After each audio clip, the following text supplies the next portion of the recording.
हरे कृष्णा, राधे राधे। आप सभी को वेलकम है फिर से ब्रज स्टोरीज में, जहाँ पर करते हैं गोपाल जी के बारे में और बहुत से टॉपिक्स में चर्चा भी करते रहते हैं। तो फ्रेंड्स देखिए, आज मैं बात करने वाली हूँ। बहुत से लोग बार सोचते हैं ऐसा कि क्या लड्डू गोपाल जी को भोग हमें रोज़ लगाना चाहिए या फिर लड्डू गोपाल जी खाते भी हैं। ऐसा बहुत से लोग बार सोचते हैं, प्रश्न भी करते हैं। तो देखिए, आप सभी जो लड्डू गोपाल जी की सेवा करते हैं और गोपाल जी घर में आपने रखे भी हुए हैं और बहुत से लोगों ने अभी नई नई सेवा शुरू की होगी, तो देखिए अब बहुत से लोग जो है पट सेवा भी करते हैं लड्डू गोपाल जी। यानी कि लड्डू गोपाल जी अगर पट सेवा भी आने लगी है तो पट सेवा भी करते हैं बहुत से, जो वह तस्वीर के रूप में सेवा करते हैं लड्डू गोपाल जी की। तो देखिए, चाहे लड्डू गोपाल जी को आप एज अ मूर्ति यानी कि विग्रह के रूप में रखते हैं या पट के रूप में रखते हैं, तो ठाकुर जी जो है हमारे घर के फैमिली मेम्बर बन जाते हैं। बहुत से लोग उन्हें भगवान समझकर भी सेवा करते हैं, बहुत से लोग जो है फैमिली मेम्बर समझ के भी ठाकुर जी की सेवा करते हैं। रोज़ उनको जो है भोग लगाते हैं, श्रृंगार करते हैं और पट सेवा में भी ठाकुर जी को जितनी कोशिश हो सके उतने वो जो वस्त्र वगैरह पहना ही लेते हैं।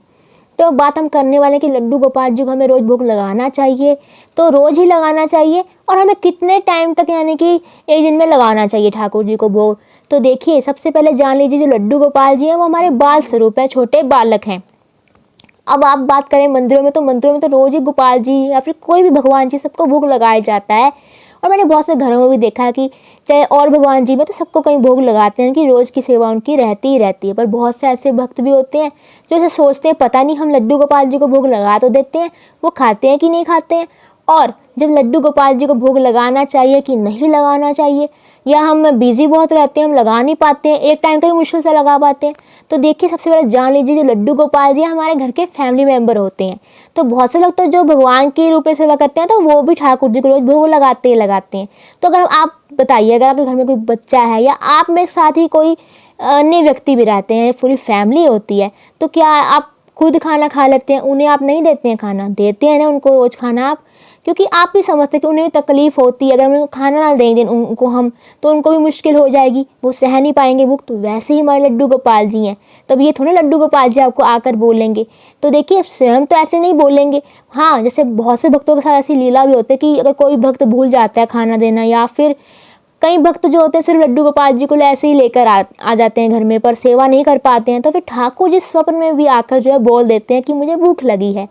तो आपको इस बात को समझना चाहिए कि जब लड्डू गोपाल जी घर लाते हैं तो पूरा ध्यान रखाव के साथ ही लेकर आएँ। अगर सेवा कर सकते हैं तो कीजिए, अगर नहीं कर सकते हैं तो फिर ऐसे मत कीजिए कि लड्डू गोपाल जी अब घर में ले आए, किसी को देख कर ले आते हैं या उसका अच्छा हो गया जैसे भी, तो आप लड्डू गोपाल जी के जो है बस वस्त्र पहना देते हैं एक बार, फिर उनको हल्का एक आधा बार जो है आप भोग लगा देते हैं, पर 7 दिन नहीं लगा पाते हैं। तो फिर ऐसा आपको नहीं करना चाहिए। जब घर में लड्डू गोपाल जी लाते हैं तो ठाकुर जी को रोज़ भोग लगाना चाहिए। जैसे हम अपने फैमिली मेम्बर को देते हैं खाना, वैसे लड्डू गोपाल जी को भी देना है। हाँ, आपको ध्यान देना था कि लहसुन प्याज नहीं हमें यूज़ करना होता है लड्डू गोपाल जी का। जब हम भोजन बनाते हैं एकदम स्वच्छ सात्विक भोजन बनाते हैं लड्डू गोपाल जी के लिए। तो आई होप आपको पता लग जाएगा। अब में से बहुत सारे भक्त जो सोचते हैं ऐसा, ठाकुर जी देखिए भोग लगाते हैं, क्यों नहीं लगाते हैं? ठाकुर जी भोग लगाते हैं और ठाकुर जी भक्त का भाव भी देखते हैं। जितना आप कर सके, कम से कम 3 टाइम तो भोग लगाइए लड्डू गोपाल जी को। जितना आप कर सकते, जितना आप बना सकते हैं, उतना भोग तो ठाकुर जी के लिए बना ही सकते हैं। तो लड्डू गोपाल जी को रोज़ भोग लगाना भी ज़रूरी है। इसके साथ साथ और 3 टाइम तो भोग ठाकुर जी को लगाइए। तो आपको पता लगेगा मैं ठाकुर जी को भोग रोज़ लगाना चाहिए कि नहीं लगाना चाहिए। तो मेरा वीडियो अच्छा लगा तो लाइक करें, शेयर करें, चैनल खोल कर सब्सक्राइब करना ना भूलें। हरे कृष्णा, राधे राधे।